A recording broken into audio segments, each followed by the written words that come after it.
In this video, we're going over the differences between a DSLR, mirrorless, and cinema camera and which one you should buy in 2025. Now, no matter what type of camera you end up choosing, it's going to require proper equipment to get the shot. And before we dive into the details, let's go ahead and get some examples. First, we have the DSLR. This is the Canon T3i. It's an entry-level model that was popular for filmmaking back in 2011. Since then, they've upgraded the sensor to improve low-light performance. They've added better autofocus, faster burst modes, and additional frame rates for video. The best part is the price. If you shop around on the used market, you can find these cameras for as little as $300 to $500. However, not all DSLRs are created equal. As technology evolved, new sensors were released, along with better video specifications. For example, the Canon EOS 9OD, which came out in 2019, is a much better option for video. It's slightly older, but still sells for around $1,100 new or under $700 used. Same thing with the Nikon D7500. It's a few years old, but still goes for around $1,000 brand new or $600 used.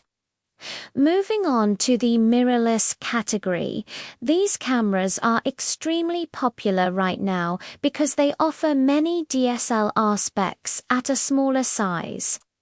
It's hard to pick a good entry-level option because there are so many choices, but my top recommendation is the Sony ZV-10. Each comes with a kit lens around $800. Other options include the Canon EOS R7. Last but not least, we have the cinema cameras. Unlike the previous categories, cinema cameras were specifically built for filmmaking. That means better ergonomics, audio inputs, monitoring outputs, and customizability.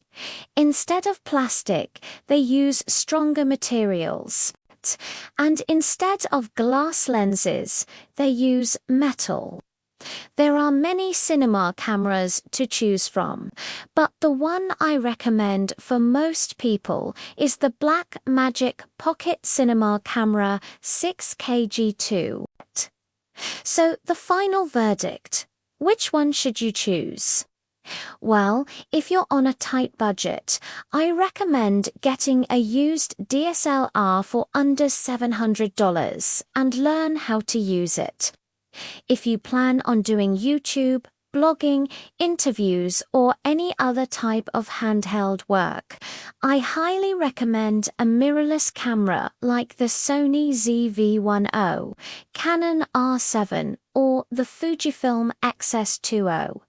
If you're a professional or starting a production company, then a cinema camera is probably the right choice. But if you're just starting out, it's probably overkill. Thanks for watching, and I'll see you in the next video.